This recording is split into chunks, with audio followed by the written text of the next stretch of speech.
Good morning. It is, or good afternoon or good evening, depending on where you are in the world. It's good to have so many of you here for this Dean's discussion. I enjoy looking across the pictures as they come up on the screen. I miss seeing people in person. We're gathered for another Dean's discussion on the COVID pandemic. Today's discussion focuses on effects in developing countries. We have 4 members of our faculty to lead this discussion.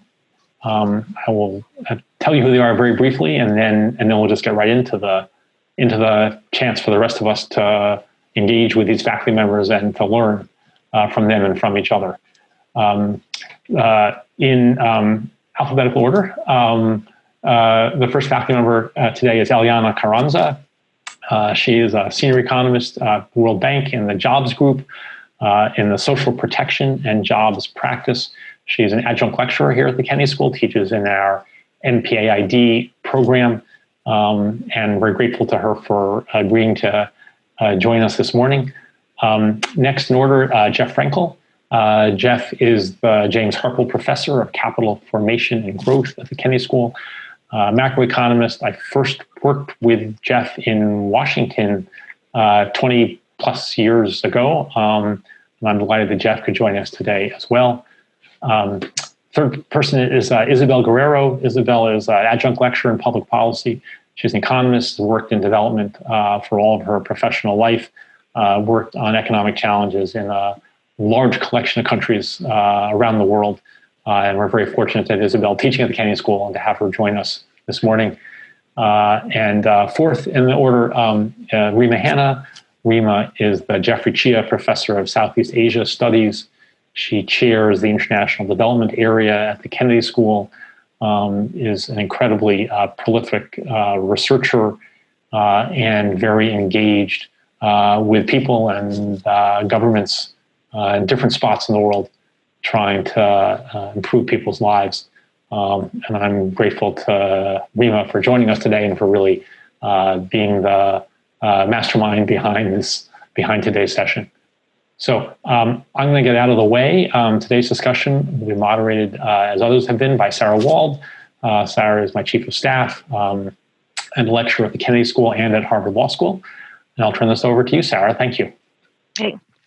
Thank you, Doug, and welcome everyone to this 7th in our series of, actually, I think it's 8th in our series of the effects of COVID on a number of policy issues and international issues. As always, the format will be, we will hear from each of our panelists briefly, and then we'll open it up to questions. If when we get to the question point, you could use the virtual hand raising, and then I'll call on people. So the first person we're going to hear from is Professor Frankel, who's going to set the stage broadly here. What are the effects on different countries? Why are some countries doing better than others? What are the overall big picture issues here? So Jeff? Well, thank you, Sarah. Thank you, Doug. I am going to talk about differentiation across countries, as Sarah indicated. First, who's gotten hit the worst and the possible reasons, and to the extent that we have time, which we probably don't, to talk about what responses, what is to be done about the situation. First, there is quite a bit of differentiation across continents. Latin America has clearly been the worst hit, the hardest hit among emerging market or developing economies, and Southeast Asia has been the least hard hit. Thailand, Vietnam seem to be doing quite well. Philippines is the exception. Africa is unclear, somewhere in between Latin America and Southeast Asia. There are a number of studies saying that Africa is doing pretty well so far in terms of infection rate and death rate, and they're not just naively reporting counting, because of course there's dramatic undercounting of cases and deaths everywhere, but it's probably especially Africa. But they're looking at statistics like the fatality rate out of COVID-19 cases. I think that really, as of this week, South Africa is hitting a crisis stage. And I think maybe what we're seeing in Johannesburg is what we earlier saw in Milan and London and New York, is that the cities with international air connections get hit first, and there's just this time lag before it spreads out to the rest of the country. We've seen that within the U.S., where the Northeast got hit first, and then it spreads eventually to the South. So I think we can worry about Africa. The studies saying that Africa, in health-wise, is not in such bad shape, saying that the population is so young, is sort of the explanation. But I think that's changing rapidly, and Africa is something to worry about. To focus on Latin America for a moment, why has Latin America been hit so badly?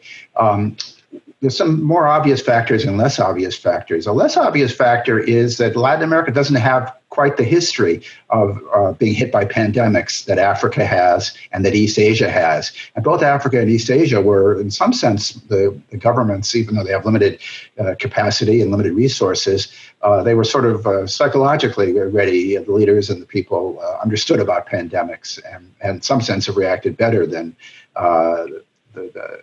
those of us in the United States, to take that example. But more obvious reasons for why it's hit Latin America so badly are the quite extreme inequality, the fact that the population tends to be concentrated in big, densely populated cities, that there's a lot of workers in the informal sector, and inadequate public health systems. And by the way, in all developing countries, a lot of internal migrants. This has a lot to do with why India is also quite badly hit. There's also differentiation within a region. To take Latin America, there's three that appear to be doing the worst: Mexico, Nicaragua, and Brazil. Brazil is number two behind the United States, worst in the world in terms of absolute cases and fatalities, and percentage terms is doing quite badly as well. Uruguay is doing rather well, doing the best in it within Latin America, and again, attempts to measure not just. They are testing. It's not this Donald Trump thing of if we don't test, we won't find cases. They are testing, and they have a pretty low rate of cases relative to tests. I think among the countries I named, the biggest explanation for the differentiation is leadership. I think Brazil and Nicaragua and Mexico, the leaders have really failed them in much the same way that our leaders have failed us, the United States, in some cases, whereas Uruguay did a better job. Then there are the mysteries. Peru has been very badly hit. I don't know what they're doing wrong. It's hard to say what they're doing wrong, but they've been just very badly hit. Maybe Eliana has something on that.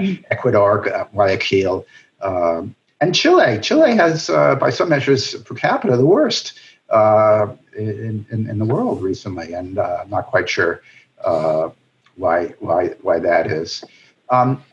So far, the death rate, not just in Africa, but in most emerging market and developing countries, is reportedly less than in the advanced economies. And these are, reputable studies by authorities. They're not just naively saying, well, there's no cases in the Central African Republic because there's no tests. But it could be changing rapidly. And then obviously, there's clear undercounting everywhere.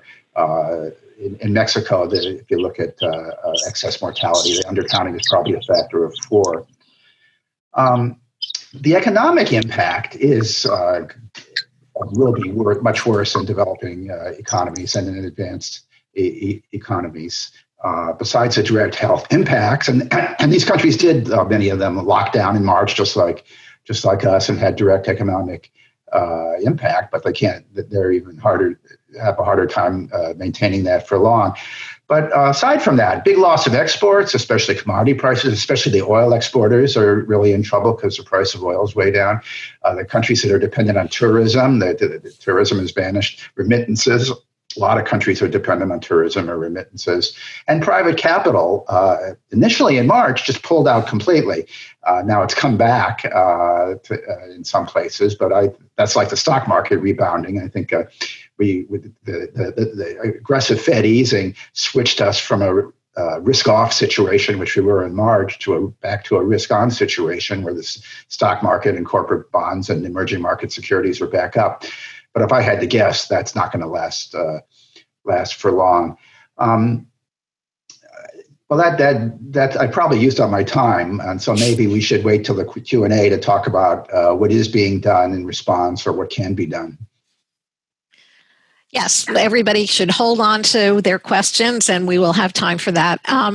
Next is Eliana, who is going to talk a bit about making the bridge from the need to manage the pandemic to what needs to be done to start to revitalize some of the economies.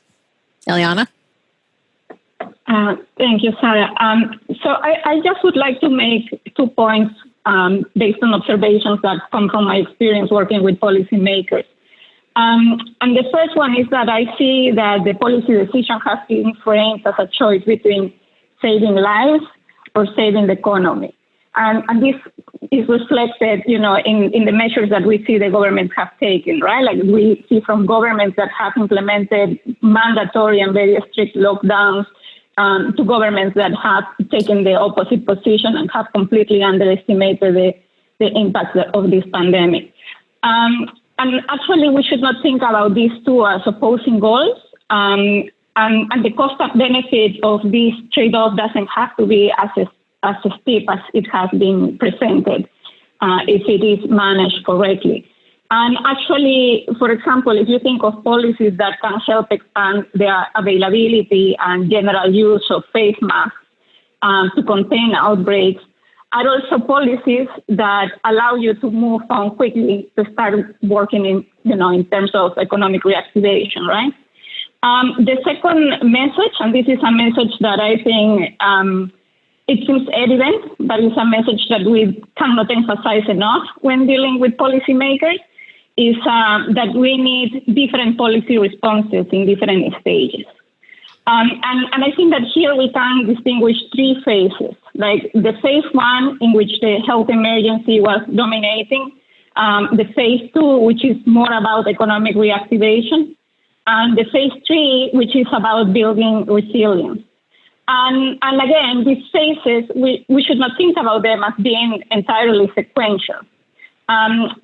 Just to give you an example, for example, during the health emergency, many governments were rightfully, prioritizing interventions that aim at supporting the health systems and livelihoods, particularly through cash transfer programs. And cash transfer programs are an example of a policy that has been good as an economic policy to support workers and households' livelihoods while they were coping with the income shock. But it has also been a positive policy from the health aspect to increase the compliance, of these households with social distancing, particularly in developing countries, where the informal sector is very large and many workers have to, make a living going to work day by day, right? And then it comes to the stage of the economic reactivation, which most of us have conceived as a phase in which countries start to reopen economic activity. But actually, this is a phase that starts earlier with policies to support firms to stay afloat and retain workers during the shutdown, setting the right stage for the recovery, right? And here, 2 errors that we see governments, incurring is that either they started too late with this type of policies or they haven't been doing enough. And then lastly, governments should not stop here, but they should also, think, looking to the future in terms of how to build resilience. And we, all know that the pandemic is expected to bring changes in the economy and the functioning of markets, which are still unfolding. But equally important, in my opinion, is that this pandemic has exposed existing structural and institutional problems, which is becoming more and more evident that is increasingly urgent to address. And I will leave that there so that we can have more time to discuss. Okay, thank you. Isabel is going to continue this theme of recovery and talk a little bit about why or what development might look like after COVID, and what changes we might see. Isabel. Great. So building on what Eliana was saying, I think we have seen how government capacities have been overwhelmed. Very difficult to reach the remote areas and the poorest areas, and even large urban centers, as we have seen, even in the United States. This pandemic requires an adaptive response and very rich in local information.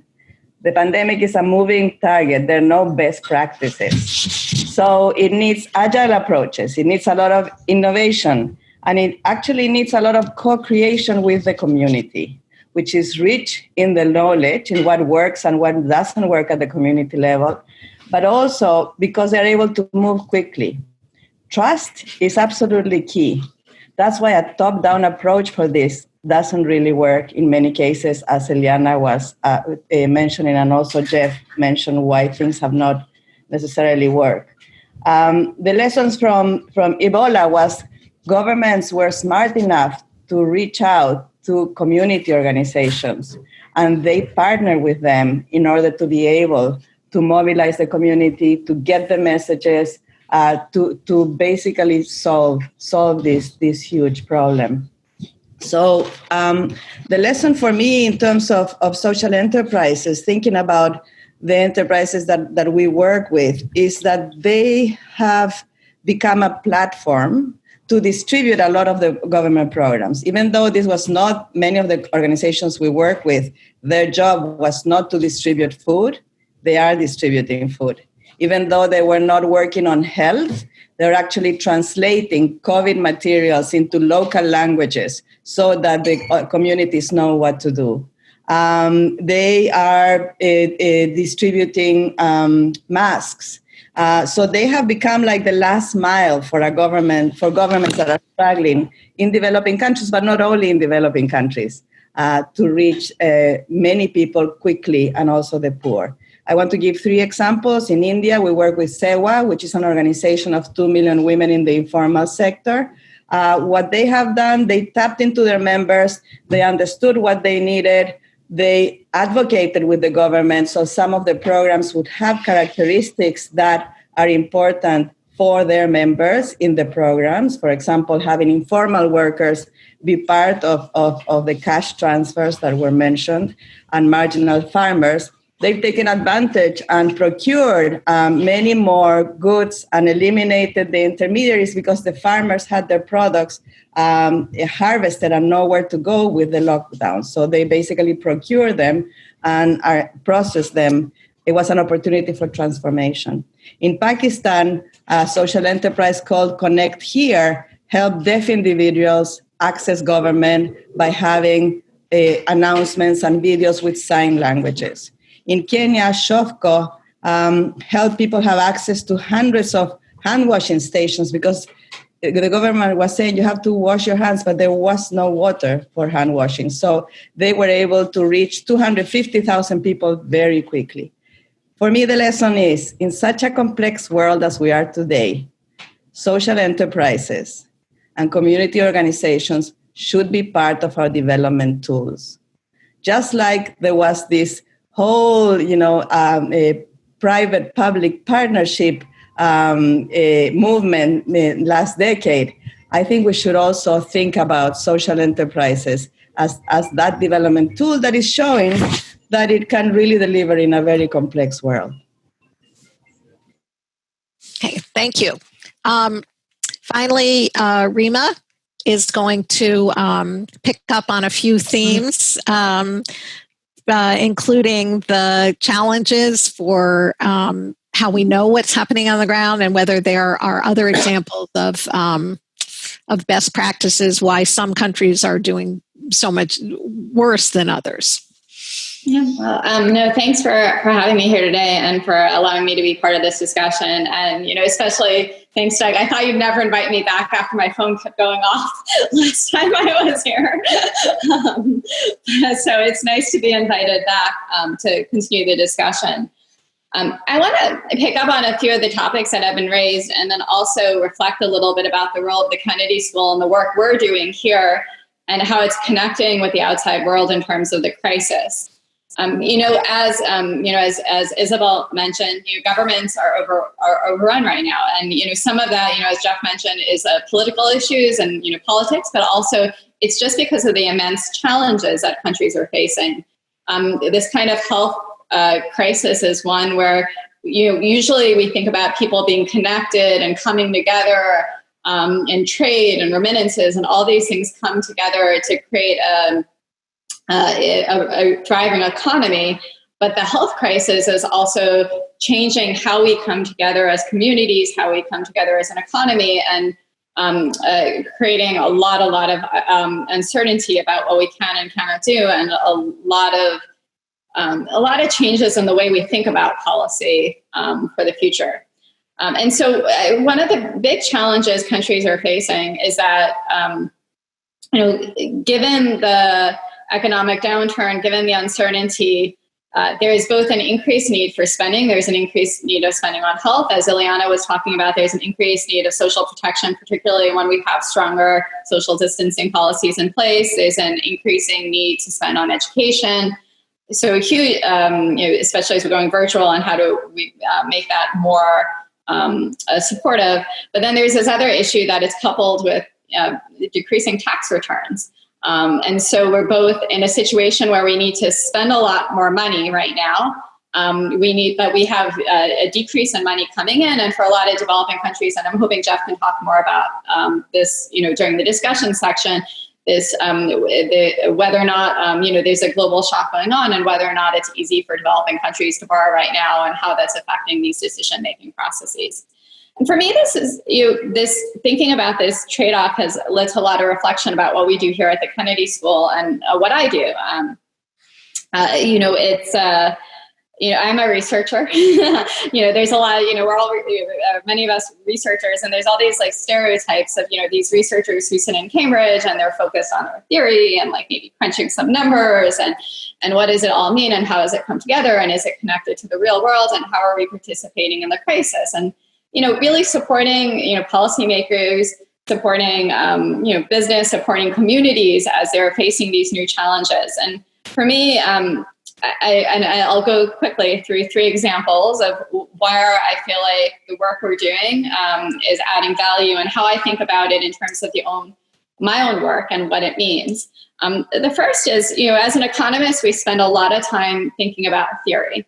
And as Eliana mentioned, right now there's all these choices people have to make, and some of the discussions in the framing I think are actually wrong. This idea of health versus economics, but then also with and thinking about that greater trade-off and how we think of is it a trade-off or not, and then also thinking about within specific policies and programs, there's different ways.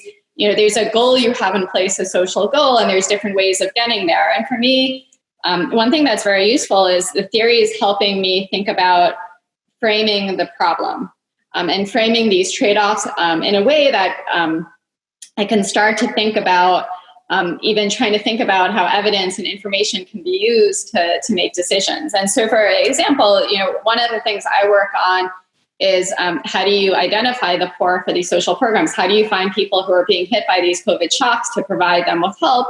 And, there's different methodology, different data-driven approaches to community-driven approaches, through individual-driven approaches. And theory helps me think about the trade-offs, particularly in different contexts where there's, different levels of informality in the economy, different levels of information in the economy to find people. And you might not have the right evidence for every single setting, but rather theory helps us as a guide to try to think about what can work where. The second aspect is actually evidence. So I spend a lot of my time trying to think about how do you generate evidence for policy. And I must say, taking a step back at things, particularly the first few weeks of the crisis, when lots of people were coming to me for questions, I realized just how useful the research and evidence is in these bad times, and how having a knowledge base of what can work and not work, even if it's not perfect, but can help us try to make decisions when these decisions are both, really challenging because they really affect people's lives and you have to make decisions in real time. And so having an existing knowledge base is really useful. So to give you an example, one of the big questions that have come my way is around the world, one of the biggest way we redistribute to the poor in developing countries is through these conditional cash transfer programs. Do you give out cash transfers to households, conditional on them sending their kids to school, getting vaccinations, and so forth? And during the crisis, this has all been relaxed for a variety of reasons. And the question I get is, should we start to reinforce the conditions now? When should we start to reinforce them? And here is where, for me, actually, the evidence is very useful, because there's been really nice studies testing whether or not the conditions are effective, and when they're effective and when they can backfire, and using that knowledge to help guide what we should be doing now. And the third point, and this also goes back to Isabel's point, is we really want to engage communities. We want local information to be better thinking about how policy interacts at local levels. And so it's even simple things of, where it's not just is unemployment increasing, but where is unemployment increasing? Are there particular workers being hit? Is food prices rising in certain parts of the country that you want to make sure food supplies get to the right place, as opposed to distributing it equally, because there are other places where this food supply is fine and you have limited resources to manage things around the country. And here for me, it's been a real challenge, because normally the way you would do this is government officials would do field visits. Or I would do a field visit, and you learn about what's happening at local levels, and the social distancing and the travel restrictions have made that really difficult. We also spend a lot of time doing surveys, and you go to people's house door to door doing surveys, and that usually gets a lot of information. Now you have to transition to online and phone, and it's very difficult to keep people's attention very long. So you have to really narrow down the kind of information you're going to collect online over the phone. And for me, this goes back to this idea of, the theory and the evidence is helping really shape what are the kind of questions we should be asking, what's the kind of local information we need to feed into broader policy decisions. And so, for example, going back to this issue of are food prices rising, one of the big questions that always comes up is, should you be doing in-kind transfers, food distribution, or should you be doing cash transfers? Should you be doing different things at different types of communities because local conditions are different? Trying to think about, can you gather real-time information on food prices, on the challenges people are facing for particular types of food even, to try to help make those decisions about what are the kind of programs you should be doing and how should they be dynamically adapting, has been another way I feel like the kind of research we do and the kind of surveys and thinking about how the framing and what is the right data to collect is very useful in terms of trying to think through the crisis. And so, for example, one thing that I've been doing is working with the government of Indonesia, trying to do these nationwide surveys, getting real-time local community information in this way. And so I think I probably rambled on for more than my 3 to 5 minutes. But the main point of all of this is I do want to say is that, for all of us, we all want to help. I mean, that's why we're here at the Kennedy School. We all want to get involved in public service.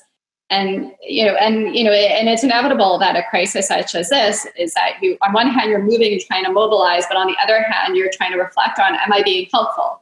And for me, in the last, originally it was like, okay, we're going to work. But now taking a little bit of a step back of trying to think about the work that we've been doing here and how it feeds in and how we could do it better has been really important, because I think the crisis is going to last. And I think we want to make sure that the kind of research that we're doing here at the Kennedy School, the kind of discussions we're having are relevant to the broader crisis at large.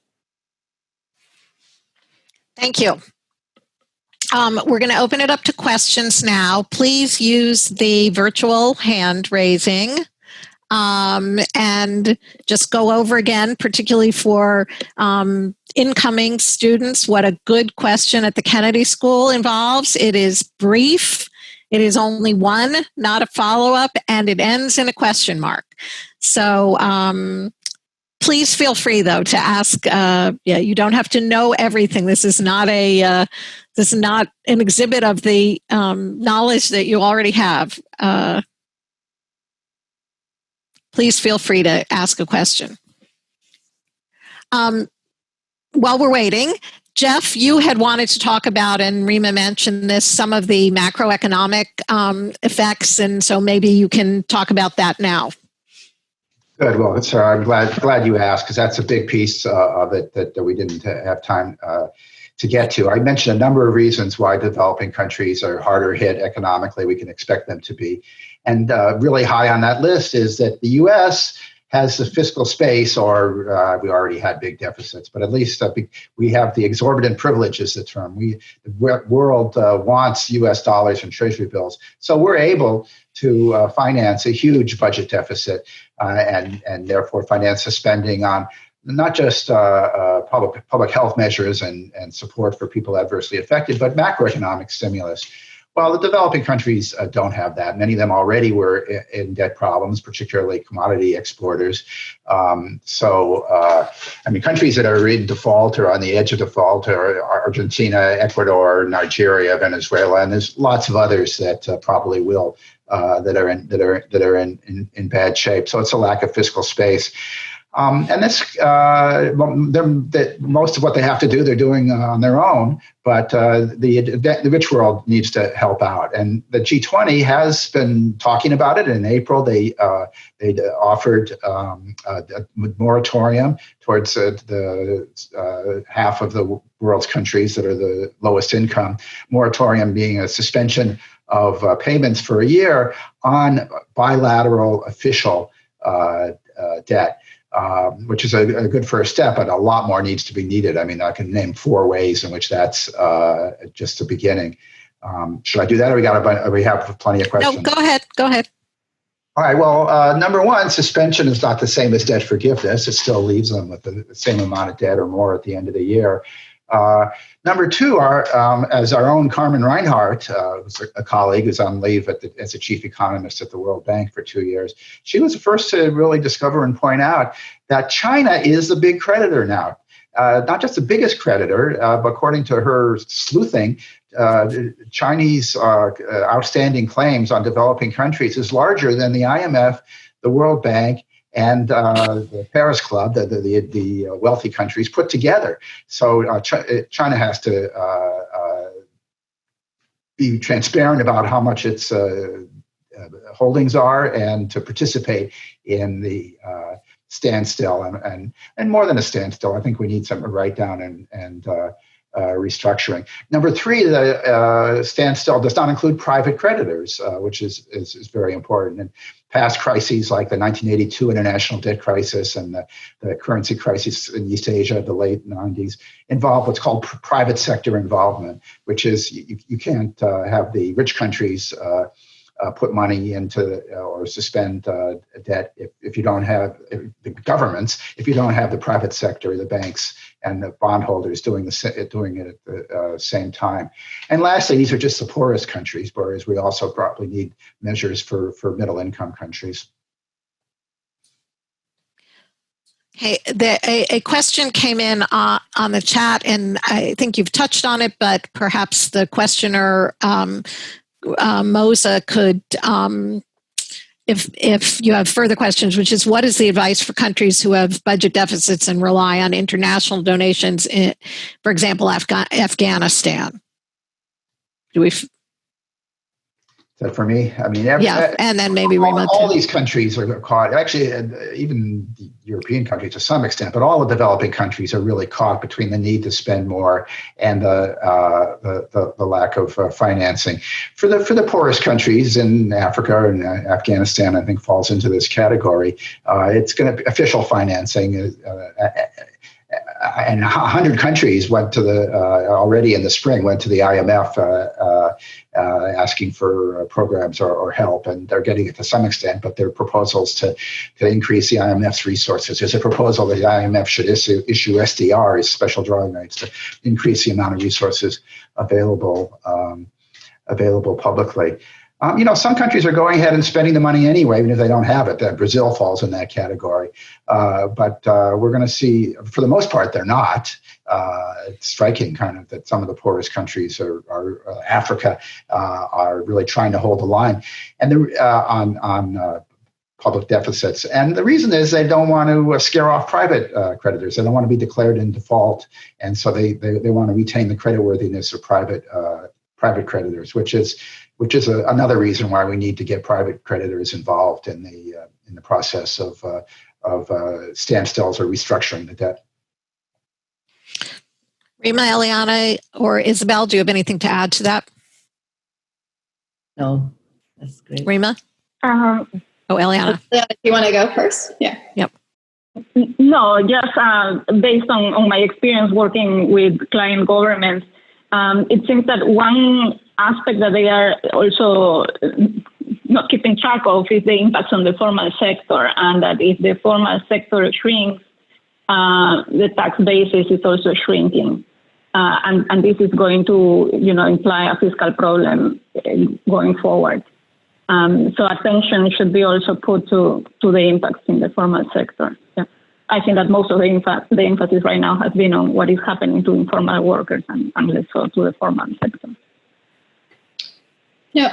So just to add as well to what Jess said, if you looked prior to the crisis, so most emerging countries, other than the poorest of the poor, most of the spending was financed out of tax revenue or borrowing. And in fact, actually, those countries are now going to the fund and private sector for borrowing. And we do need to think about how we make sure that those credit markets work well.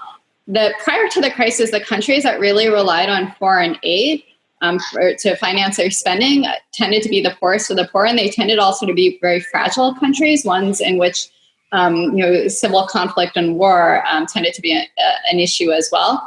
And I agree with you. I'm actually, for those countries, I'm very concerned because there are already a lot of political issues, a lot of issues around violence, and we want to make sure that they don't even go further backwards in the direction of stability. And here, I think this is a real challenge, and it's a real challenge for us to think about as richer countries are also being hit by the shock of the foreign aid, and a lot of in the U.S., in Australia, and in the UK, the aid.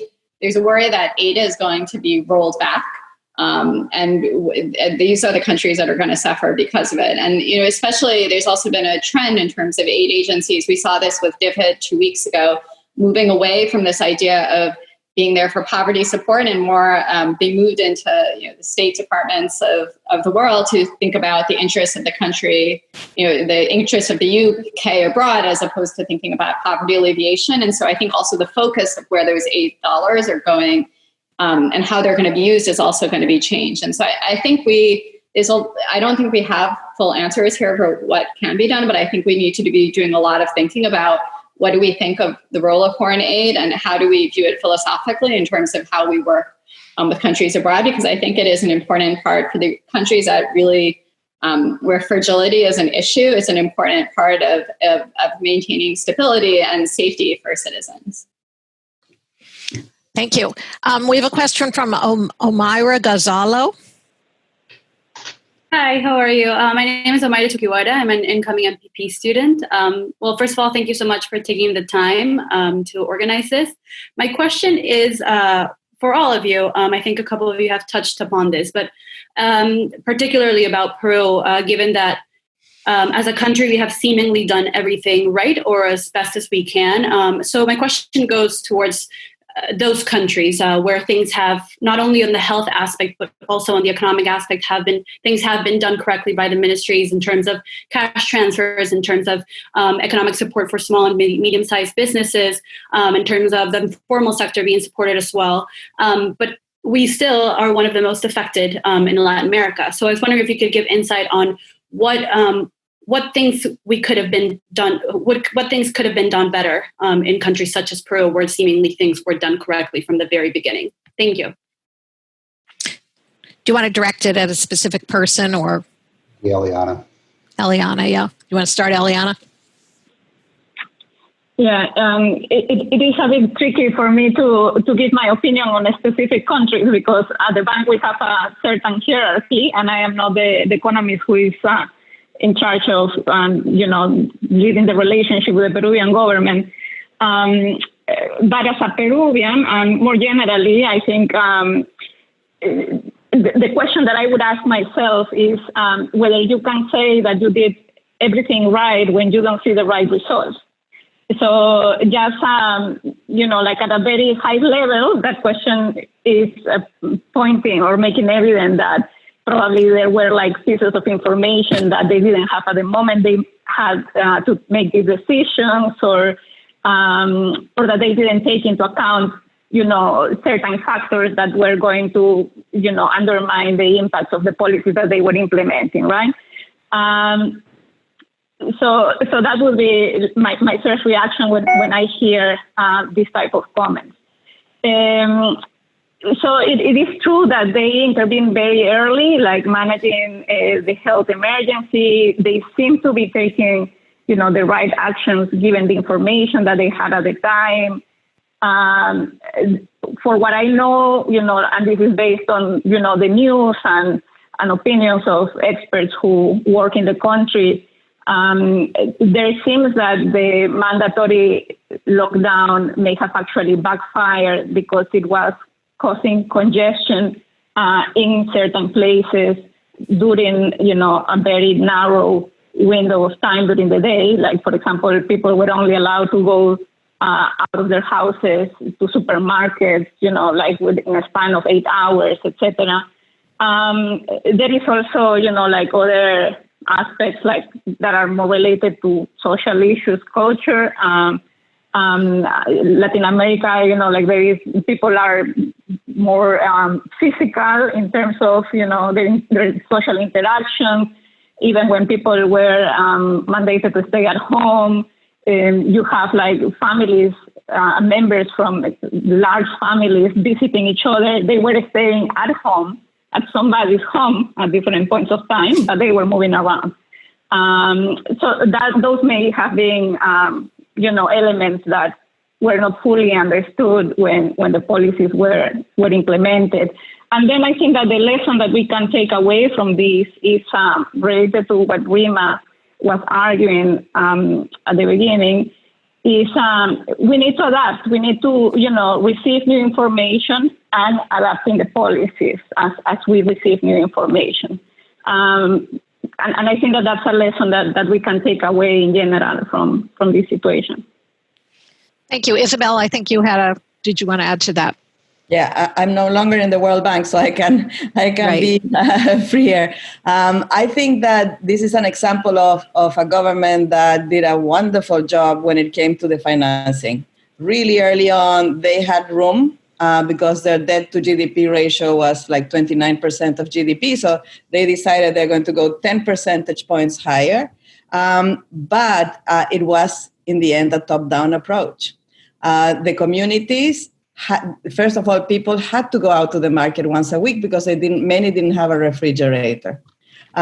Second, many didn't receive water from a tap, but there were trucks that delivered that were also an issue in the lockdown. So I think the lesson would have been to actually co-create solutions on the logistical part with the communities. How does it look? The measures that you're giving me an income transfer, which is quite generous and immediate, and those transfers did make it. But how does it look from where I am, using some of the design thinking, human-centered design thinking? How does it look from the point of view of somebody either in a slum or in a very congested urban area? And I think a lot could have been avoided with that. Great. We have a question in the chat that's directed at Jeff, which is, could the recuperation of China be a driver for Latin American countries such as Peru and Chile? It should help. I mean, I teach some and think some about the commodity cycle. And commodity prices were quite high. And of course, most Latin American countries export commodities, oil, minerals, agricultural products. And one of the main reasons why commodity prices were high in 2012, 13, 14 was booming demand from China. And one of the reasons why commodity prices have fallen since then is that China's been growing less rapidly. So a resurgence of demand in China should help. And by the way, just to reinforce on what Peru did right, in addition to things that have been named, in the past, during the commodity boom phase, most Latin American countries have spent all the money and not saved it, thinking that they're going to be rich forever. But Peru did a relatively better job in that boom compared to Brazil, for example, which did run big budget deficits. You need to create the fiscal space. Peru would not have been able to increase its spending by the 10%, whatever it is, if it didn't have the space. But I don't have the answer as to why Peru was not more successful. And I think there'll be a lot of area for research. I mean, I guess it's mainly the epidemiologists who will be studying what policies worked, what combinations of policies, because it's complicated work. But there's a lot of room for a lot of us to try to figure out what the political economy and the politics and the leadership and the economics of why some countries did well and others did badly. Thank you. We have a question from Professor Sparrow. Hi, and a question for the panelists.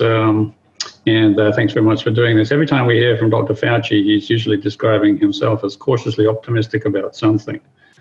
So if we can just be cautiously optimistic that within 6 or 9 months there'll be at least one vaccine deemed safe and effective, then comes the issue of global distribution. We would hope that the human race collectively has a conscience about ethical distribution policies that are not based solely on ability to pay.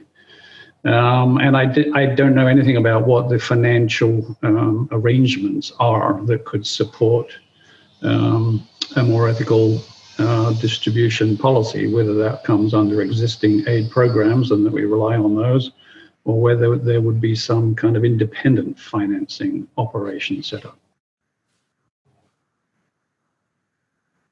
Do you want to direct it to a specific person, or does... No, whoever knows. Yeah, whoever is going to help us get to the solution, right? And if there are no plans, then ideas that you might have about how that really ought to work, obviously. There's certainly people talking about it, and there are NGOs, the Gates Foundation and so on, and they, I expect would play a major role. One of the things that's sort of interesting is in the last few days, we've heard a lot of stories about Americans, including 40-50% in some polls, who wouldn't trust a vaccine and don't want to take it.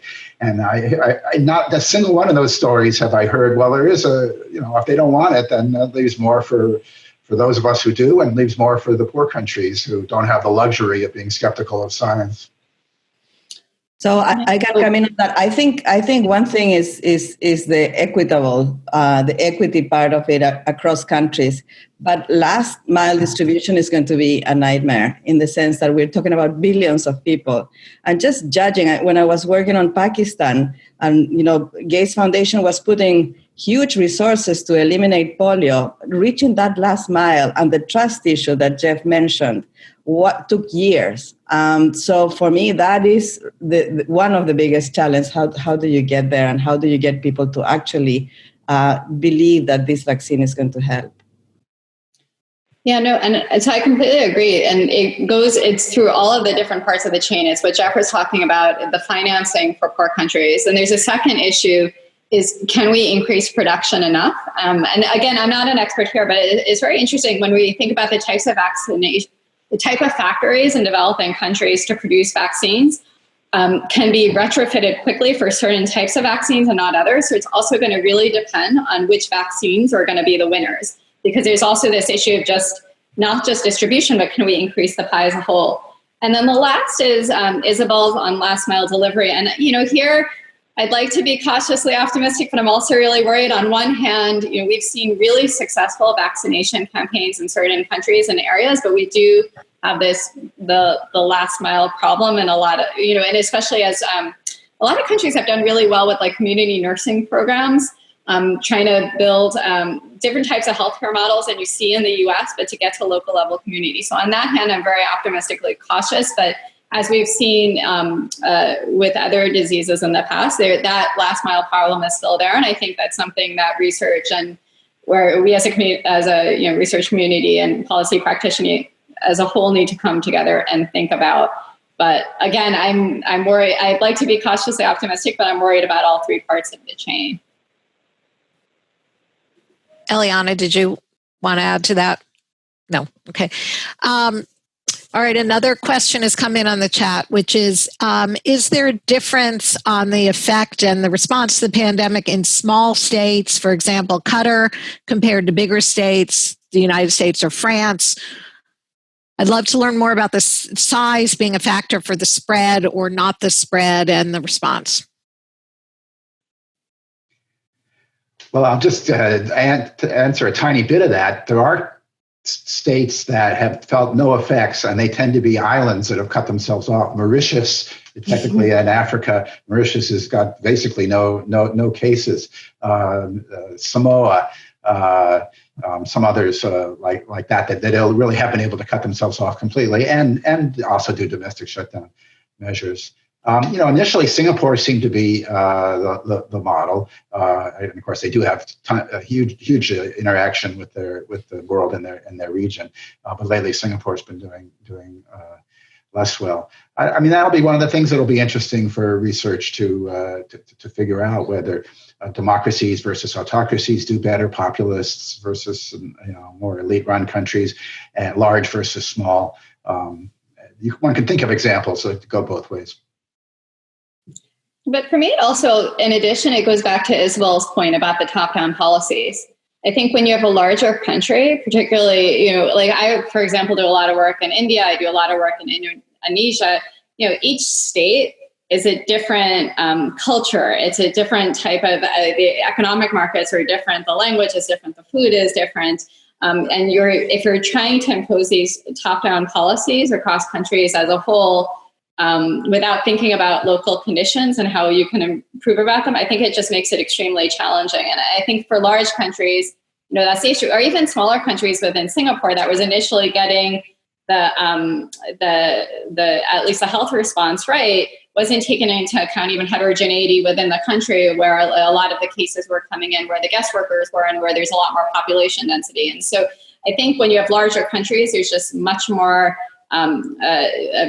many more differences. And what we're really realizing with this crisis is we really do need to be thinking about how we address the local needs at hand. And so when you have a much bigger country, your policy needs to be much more varied to account for the differences. And I think that's where I think policymakers are getting overwhelmed, because it's a really challenging problem.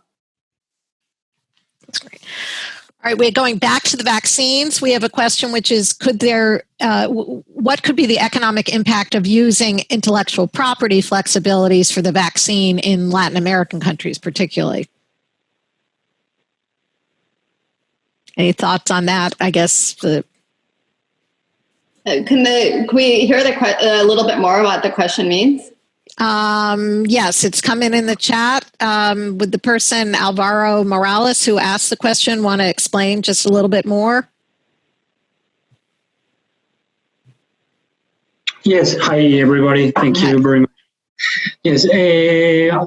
For instance, right now, what's going on with the Oxford vaccine, or right now what went with Pfizer vaccine, that the US is buying most of the treatments in advance. So many countries will not have the opportunity to access to those treatments in the early stages. So there are some intellectual property flexibilities in the international organizations. So maybe Latin American countries could use those flexibilities to start developing the vaccine inside their own countries without recognizing the intellectual property rights, given that this production is going to be first focused on the most developed countries once there is a treatment available. I guess the background to Alvaro's question is that in the past, with the AIDS epidemic and some others, that Western drug companies who developed the treatments have charged expensive prices and wanted to defend their intellectual property rights, and have been at times an obstacle to having the drugs available more cheaply. Others can give their impressions. My impression is that the rich country governments are not distinguishing themselves currently. But I think the drug companies went into this with such a bad reputation that I think they're actually using this as an occasion. They see it as an occasion to improve their reputation.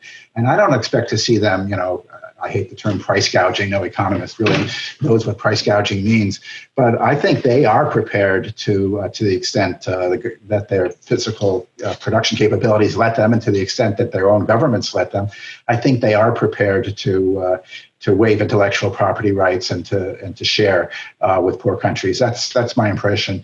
I mean, it's an important issue because it's intellectual property rights, particularly for the pharmaceutical companies, has been a big issue in trade negotiations for 20 years now.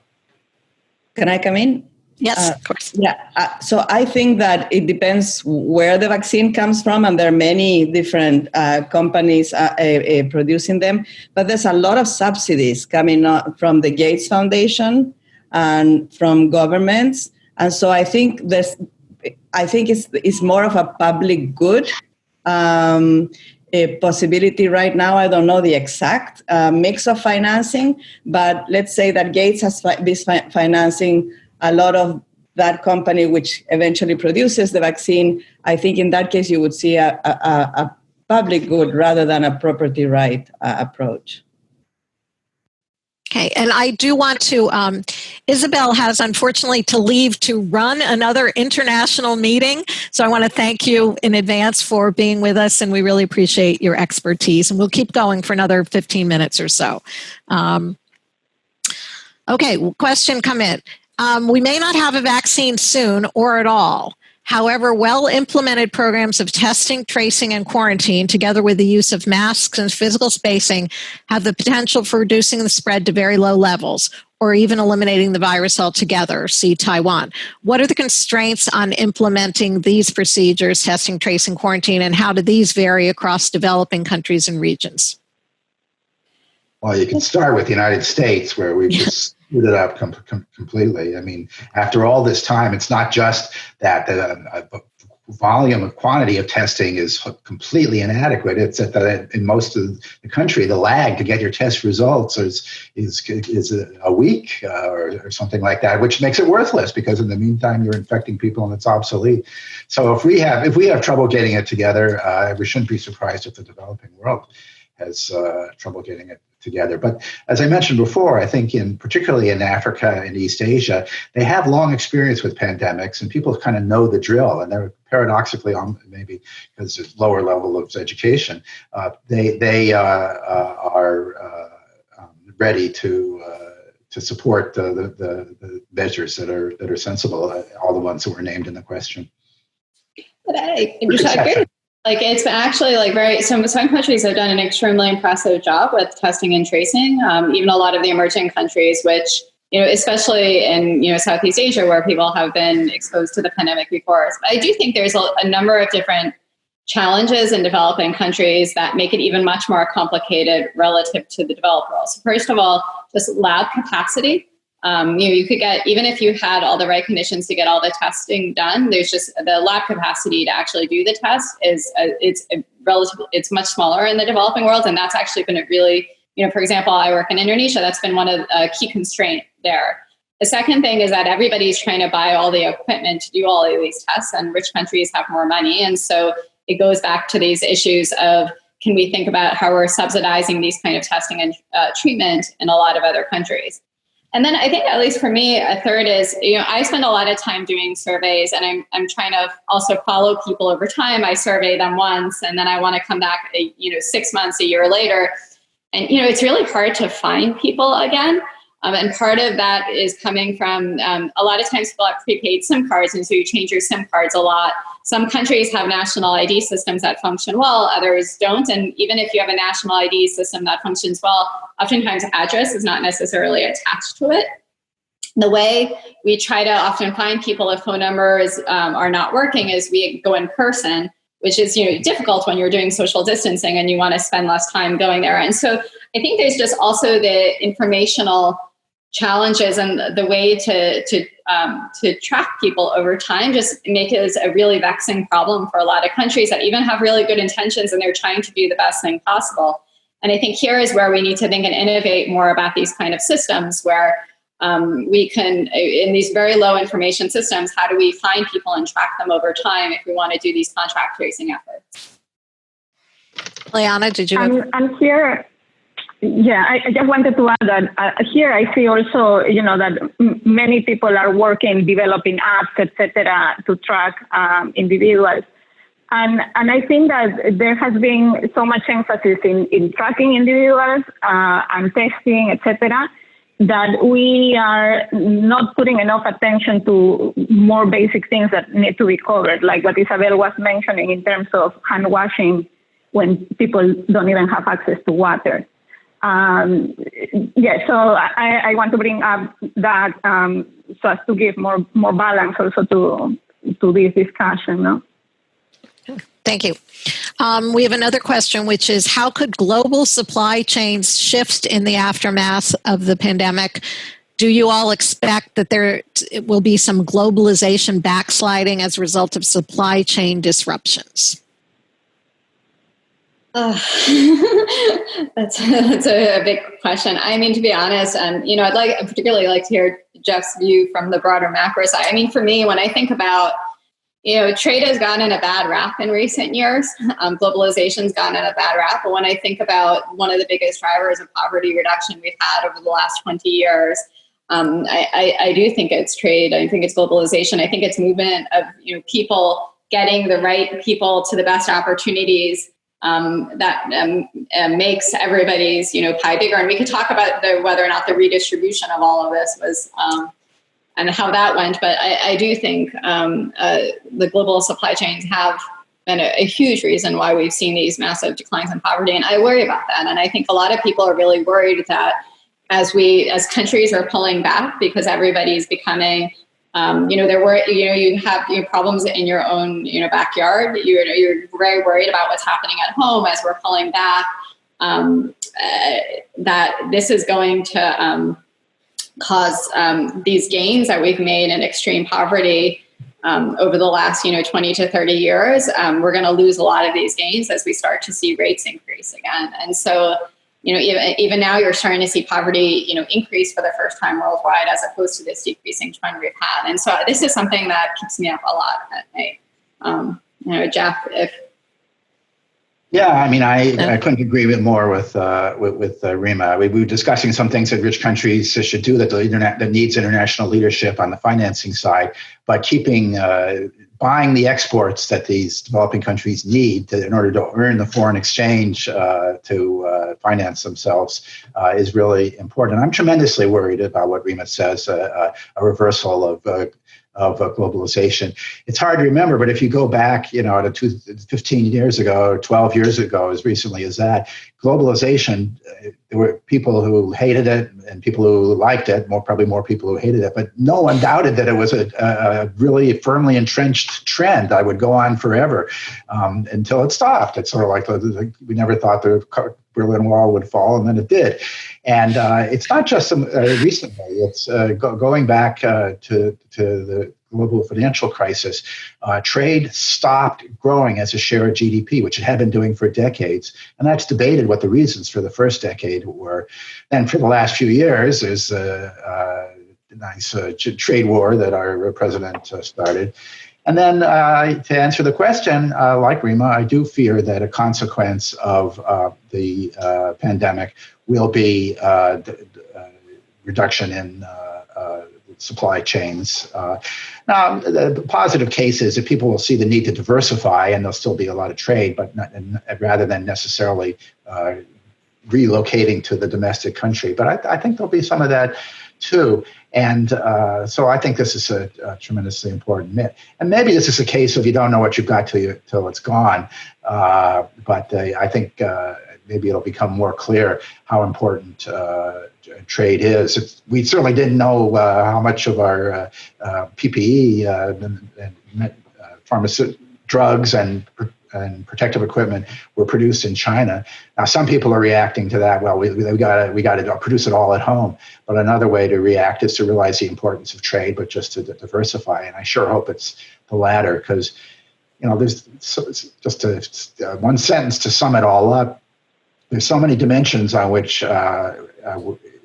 we used to have global leadership, including from the U.S., and now we are lacking it. And I think the pandemic shows you why we do need global leadership. We need a multilateral rule-based system. We need international institutions like the WHO and the WTO and the World Bank and the IMF and the UN and so on.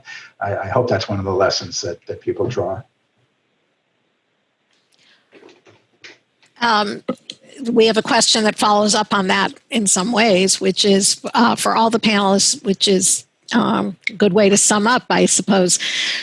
In what's likely to be an extended crisis, what should be the number one priority of country leaders? How have you been advising leaders to focus, given scarcity of resources and the tensions between public health, keeping economies going, educating children, maintaining stability or reducing conflict, etc.? So what are the highest goals? Jeff, you were going to start. Well, I've started too many times. You start. I was going to say that's a challenging, it's a really challenging question. And I think this is, for me, it's hard because on one hand, I think of when my role is talking about the different trade-offs and how the evidence says this is going to work versus that's going to work. But in the end, you want citizens making a decision over how they want to live and what kind of broader policies, given all the different information out there. And I think so this idea of like having a one-fits-all approach to all is something that I just don't think is the right thing because all the different countries are very different. They're different in terms of how they're being hit by economic shocks. They're different in terms of the health challenges. They're different in terms of the level of fragility and all sorts. So I don't think a one-fits-all approach thing works. But I do want to note that I agree completely and totally with what Eliana said earlier, is that I think the framing of the discussion has been really wrong, that it's been this idea of health versus economics.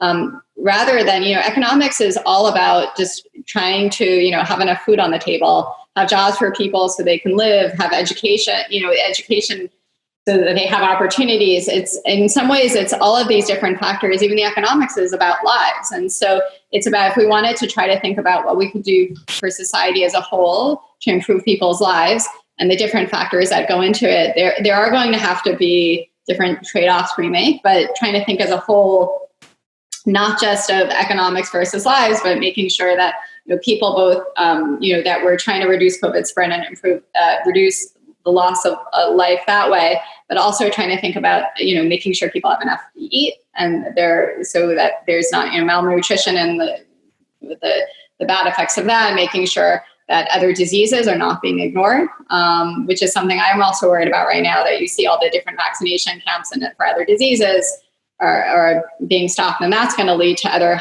types of health crises. But rather try to think more holistically over the different aspects and how they fit into the improvement of people's lives and try to make decisions that way rather than saying health versus economics. Jeff, do you? Yeah, I'll hazard one generalization that I think covers everybody on terms of political leadership. The number one mistake that political leaders in many places have made is to think that by suppressing the information, you're going to come out ahead. This is true with having their head in the sands with regard to the initial arrival of the coronavirus, and it has to do with the premature declaring victory and opening up again. The countries, I mentioned the failures of the leaders of Brazil, Nicaragua, and Mexico, and the United States, and this characterizes the nature of the mistake, and some others as well. I think so there's some countries in Africa, Mozambique, I think. And by the way, the 1918 Spanish flu pandemic was the same thing. We were fighting World War I. Woodrow Wilson and the other Western allies didn't talk about it at all, the pandemic, and that made it much worse. And the local leaders in many cities didn't set good examples, and that made it much worse. Incidentally, the reason we call it the Spanish flu, fun fact that no one tells, it had nothing to do with Spain, but Spain was the only country that wasn't fighting in World War I and didn't have a propaganda reason to suppress the information. So the Spanish newspapers reported it, and so people came to identify it with Spain. But leaders everywhere, I would say, even just for your political purposes, your political purposes are not served by suppressing the information, therefore slowing the response or opening up prematurely, therefore making the pandemic worse. The public is eventually going to turn against you. Okay, well, I think we have time for one final question, which is some developing countries have been using their intelligence services or their armed forces to contact, trace, and test. What's your view on how COVID may lead to more militarization in countries instead of building stronger public health systems?